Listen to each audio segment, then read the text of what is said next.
ചോദ്യപേപ്പർ ചോർന്നു എന്ന് പറഞ്ഞാണ് പാറ്റകൾ ഡൽഹിയിൽ സമരം നടത്തുന്നത്, കലാപം ഉണ്ടാക്കുന്നത്.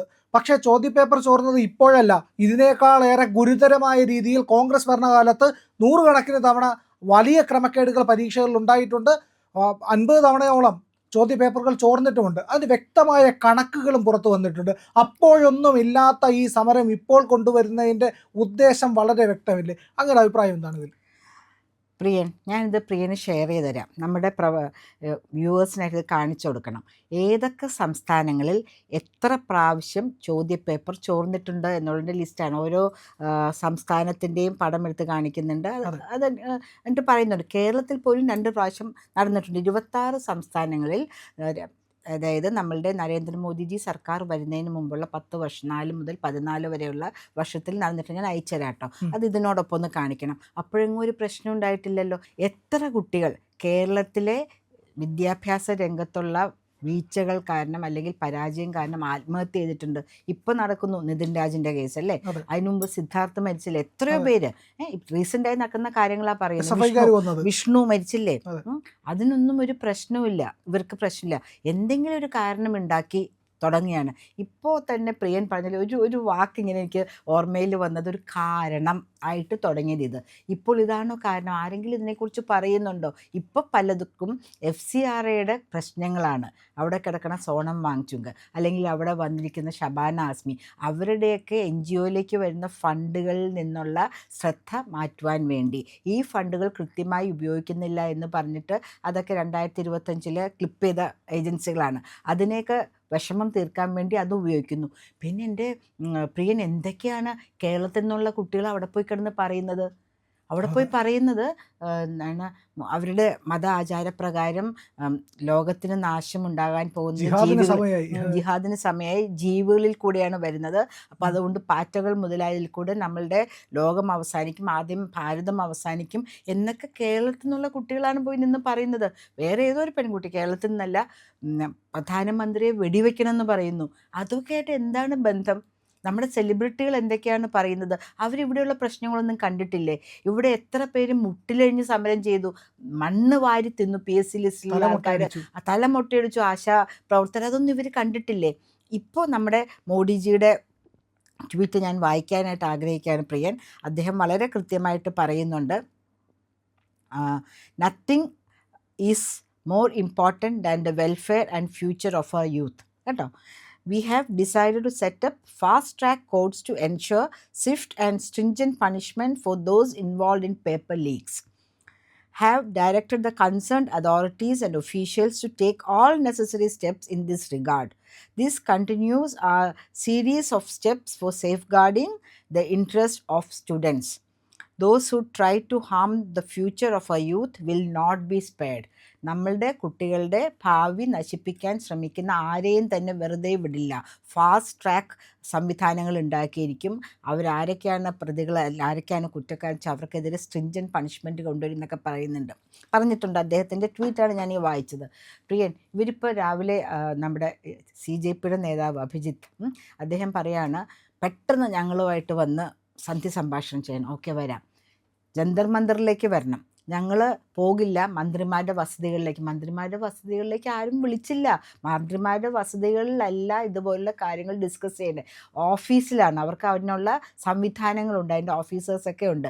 അങ്ങോട്ടേക്ക് ചെന്നല്ലേ അവർ സന്ധി സംഭാഷണത്തിന് വേണ്ടി ചെല്ലുന്നത്. JP നദ്ദ കണ്ടില്ലേ? ഇവരൊക്കെ കാണുന്നുണ്ടല്ലോ. എന്നാലും ഇതൊന്നും ഇല്ല എന്നുള്ള മട്ടിൽ ഞങ്ങൾ എവിടെന്നോ പറന്നിറങ്ങിയൊരു കൂട്ടങ്ങളെന്ന് പറഞ്ഞ പോലെയാണ്. പറന്നിറങ്ങിയത് തന്നെയാട്ടോ ഇന്നലെ പനമ്പള്ളി നഗറിലെ സെൻട്രൽ പാർക്കിൽ CJPയുടെ അനുകൂല തരംഗം വന്നത് മുഴുവനും വേടനെ കാണാൻ വേണ്ടിയിട്ടാട്ടോ. അതിനിടയ്ക്കൊരു കാര്യം പറയാൻ പറ്റില്ല. കുറേ കാറുകളുടെ പുറകിൽ മോദിജിയുടെ പടം വെച്ച് മിസ്സിങ് എന്നൊരു പോസ്റ്ററുള്ളൊരു നമ്മുടെ ന്യൂസ് പേപ്പറിൻ്റെ സൈസിലുള്ള പോസ്റ്ററുണ്ട്. ഞാൻ അവിടെ കൂടി ഇങ്ങനെ നടന്നു പോകുമ്പോൾ ഒരു കാറ് പാർക്ക് ചെയ്യണു, 2 പേര് വലിയ ക്യാമറയൊക്കെ ഉണ്ട് കയ്യിൽ, അതിൽ നിന്ന് ഇറങ്ങി ഓടുവാണ് കേട്ടോ. പിന്നെ അയ്യോ ഇങ്ങനെ ഈ പോസ്റ്ററും വെച്ച് കാർ വിട്ടാൽ ശരിയാവില്ല, എന്തെങ്കിലും ഇതായാലോ വെച്ചാൽ ഓടി വന്ന പോസ്റ്റർ കീറി കളഞ്ഞ് ബാഗിലിട്ടിട്ട് പോകണം. അപ്പം പേടിയുണ്ട്. ഇങ്ങനെ വന്നപ്പോൾ ജനങ്ങൾ പ്രതികരിക്കുമെന്ന് അറിയാം. ജനങ്ങൾ പ്രതികരിക്കുന്നറിയാം. അവിടെ ചെന്നപ്പോൾ വേടനെ കാണാനായിട്ട് വന്നിരിക്കുന്നത് കേട്ടോ. എന്താണ് കുറച്ച് മീഡിയയിൽ നമുക്കറിയാവുന്ന പോലെ ഇടതുപക്ഷ ചിന്താഗതിക്കാരായ മീഡിയയുടെ ആൾക്കാരൊക്കെ ആങ്കറായിട്ടൊക്കെ നിൽക്കുന്നുണ്ട്. ഓടി ഓടി വരികയാണ്. പനമ്പള്ളി നഗർ മുഴുവൻ റോഡുകൾ ബ്ലോക്കാക്കിയെന്നാണ് പറയേണ്ടത്. ഇവിടെ കോൺഗ്രസ് ഭരിക്കുന്ന സാഹചര്യത്തിൽ പോലീസുകാരും നിഷ്ക്രിയരായിട്ട് നിൽക്കുകയാണ്. ജനം വന്നിരിക്കുന്നത് മുഴുവനും വേടൻ്റെ റാപ്പ് കേൾക്കാൻ വേണ്ടിയിട്ടാണ്. അവർക്ക് പാറ്റ എന്താണെന്നോ പൂച്ച എന്താണെന്നോ എലി എന്താണെന്നോ ഒന്നും അറിയില്ല. 1-2 പിള്ളേരോടും ചോദിച്ചു, മോൾ എന്തിനാ വേണം? വേടൻ്റെ പാട്ടുണ്ടെന്ന് പറഞ്ഞു ആൻറ്റി. മോനെ എന്താ നിങ്ങളൊക്കെ ഇങ്ങനെ ബൈക്കിലൊക്കെ ഓടി വരണേ, എന്തെങ്കിലും ഇതുണ്ടോ, പ്രശ്നമുണ്ടോ? ഇല്ല, വേടൻ പാട്ട് പാടുന്നു. അവർക്ക് പാട്ട് എന്താന്ന് പോലും അറിയില്ല. അവരല്ലെങ്കിൽ പറയണ്ടേ ഞങ്ങൾ പാട്ടുകളുടെ പ്രതിഷേധത്തിന് പങ്കെടുക്കാൻ വന്നിരിക്കുകയാണ്, നീറ്റ് വിവാദത്തിൽ കുറച്ച് പ്രശ്നങ്ങളുണ്ട്, കേന്ദ്രമന്ത്രി സഭ തീരുമാനം എടുക്കണം എന്നൊക്കെ പറയണ്ടേ? ഒന്നുമില്ല, എല്ലാവരും വന്നിരിക്കുന്നത് വേടൻ്റെ പാട്ട് കേൾക്കാൻ വേണ്ടിയിട്ടാണ്. അപ്പം ഇങ്ങനെയും വരുന്നുണ്ട്. നമ്മൾ കണ്ടില്ലേ പ്രിയൻ, മലപ്പുറത്ത് തന്നെയാന്ന് തോന്നുന്നു കുറേ ആൺകുട്ടികൾ അവിടെ ഡൽഹിയിൽ വന്നിരിക്കുന്നു. നല്ല ഫുഡാണ് കേട്ടോ, പറയുക free travel, free accommodation, free food, പിന്നെ എന്ത് വേണം? നമ്മൾ അറിഞ്ഞത് വെച്ച് പറയുകയാണെങ്കിൽ കുട്ടികളെ കൊണ്ടുവരികയാണെങ്കിൽ 2500 രൂപയുടെ കൂപ്പൺ വരെ അവർക്ക് കിട്ടുന്നുണ്ട്. നല്ല ഹോട്ടലിൽ പോയി ഭക്ഷണവും അത് ഞാൻ പറഞ്ഞില്ല, പ്രിയനാണ് കേട്ടോ പറഞ്ഞത്. അപ്പോൾ അങ്ങനെയുള്ള സൗകര്യങ്ങളുണ്ട്. അതിനിടയിൽ കൂടെ പറയുകയാണ് എന്താണ് പരിക്കേറ്റ ആൾക്കാരെ ശുശ്രൂഷിക്കേണ്ട കടമ ഗവൺമെൻറ്റിനാണ്. അത് ഗവൺമെൻറ് ചെയ്തിട്ടില്ല. നമ്മളും ഇവിടെ കാണാറുണ്ട് ഗവൺമെൻറ് എത്രമാത്രം ശുശ്രൂഷിക്കുന്നുണ്ട്, ഞങ്ങളും അറിയാറുണ്ട്. ഞാനും ഒരു പാർട്ടിയിൽ പ്രവർത്തക തന്നെയാണ്. ഈ ചൊറിഞ്ഞ വെള്ളം കൊണ്ട് ജനലാശുപത്രിയിൽ എന്നെ ആരും കൊണ്ടുപോയില്ല.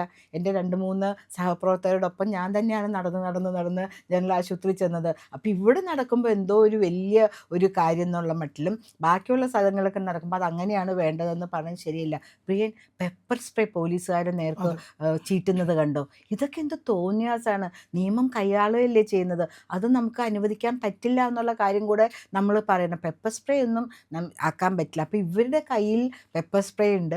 ഇവർ തന്നെയാണ് ചുറ്റുമുള്ള ആൾക്കാർക്കെതിരെ പ്രയോഗിക്കുകയാണെങ്കിൽ അതും പോലീസിൻ്റെ ഇതിൽ വരും. പിന്നെ നമ്മളൊരു വീഡിയോയിൽ കണ്ടു കേട്ടോ, പ്രിയൻ, മതിൽ ഇടിച്ച് തകർത്ത് അതിൽ നിന്ന് കിട്ടുന്ന ഇത് കല്ല് കട്ട, ആ ഇതിനെ ഇഷ്ടിക പൊട്ടിച്ച് 2ആക്കി എടുക്കുന്നതൊക്കെ നമ്മളിതിൽ കാണുന്നത്. അത് വച്ചിട്ടാണ് അവരെറിയുന്നത്. എന്തുമാത്രം ആക്രമണോത്സുകരമായിട്ടാണ് ഇതാക്കുന്നത്. എന്നിട്ട് പറയുകയാണ് BJP ഗുണ്ടകളെ ഇറക്കിയിരിക്കണമെന്ന്.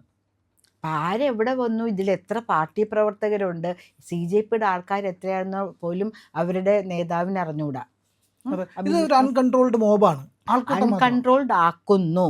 ശരിക്കും പറയുകയാണെങ്കിൽ രാജ്യത്തിൻ്റെ എല്ലാ ഭാഗങ്ങളിൽ നിന്നുള്ള ആൾക്കാർ വരുന്നു എന്ന് പറയുന്നുണ്ടെങ്കിൽ ഫ്രീ ആയിട്ട് രാജ്യ തലസ്ഥാനം കാണുവാനും നല്ല ഫുഡടിച്ച് നല്ല ആർമാദിച്ച് നടക്കുവാനും പറ്റുമെങ്കിൽ ആരെങ്കിലും തല്ലാനും അടിക്കാനും ഒക്കെ ഒരു സാഹചര്യം ഒരുക്കി കിട്ടും എന്നറിഞ്ഞിട്ട് തന്നെയാണ് ഈ കുട്ടികളൊക്കെ അവിടെ വന്നിരിക്കുന്നത്.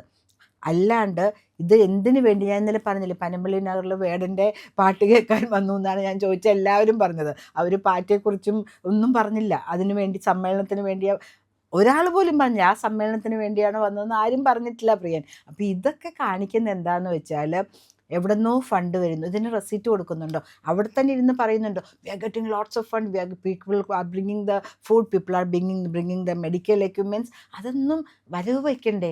എന്തെങ്കിലും ഒരു കണക്കുണ്ടോ? എവിടെ നിന്ന് ഫണ്ട് വരുന്നു, ആര് ഫണ്ട് കൊടുക്കുന്നു? ഓക്കെ, 100 രൂപ 50 രൂപയ്ക്കാണെങ്കിൽ നമുക്ക് ഓക്കെ എന്ന് പറയാം. അതിന് പോലും ഒരു രാഷ്ട്രീയ പാർട്ടി ആകുമ്പോൾ യഥാർത്ഥത്തിൽ കൂപ്പൺ കൊടുത്തിട്ട് മാത്രമേ നമുക്ക് മേടിക്കാൻ പറ്റുള്ളൂ. ശരിയല്ലേ? ഇത് എവിടെ നിന്ന് ഫണ്ട് വരുന്നു എന്ന് അറിയുന്നില്ല. കാനഡയിൽ നിന്ന് വരുന്നു, വേറെ പുറം രാജ്യങ്ങളിൽ നിന്നൊന്നും ഇന്ത്യയുടെ ഉള്ളിൽ നിന്ന് തന്നെ വരുന്നു. അപ്പം ഇങ്ങനെയൊക്കെ വരുമ്പോൾ ഇതൊരു അരാജകാവസ്ഥയിലേക്കാണ് പോകുന്നത്. രാജ്യത്തിനെ നശിപ്പിക്കുവാനായിട്ട് നമ്മൾ കണ്ട വീഡിയോയിൽ കണ്ട അദ്ദേഹം പറഞ്ഞ പോലെ മുഹമ്മദിൻ്റെ ലോകാവസാനത്തിൻ്റെ ഒരു തുടക്കമാണിതെന്നൊക്കെ പറയുന്ന പോലെ അങ്ങനെയും ആൾക്കാർ പറയുന്നു.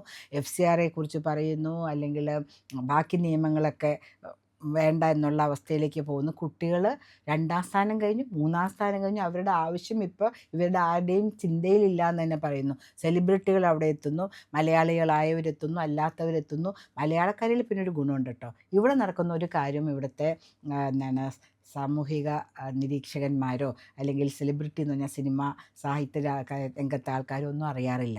ആ സമയത്തൊക്കെ അവരിത് ഇങ്ങനെ ഇരിക്കും. പക്ഷെ കേരളത്തിൻ്റെ അതിർത്തി കഴിഞ്ഞ് എവിടെ എന്ത് സംഭവിച്ചാലും ഒരു കണ്ണ് തുറന്നിരിക്കും, വായ അടയ്ക്കാണ്ട് സംസാരിച്ചുകൊണ്ടിരിക്കും, ചെവി കൂർപ്പിച്ച് വെച്ചുകൊണ്ടിരിക്കും.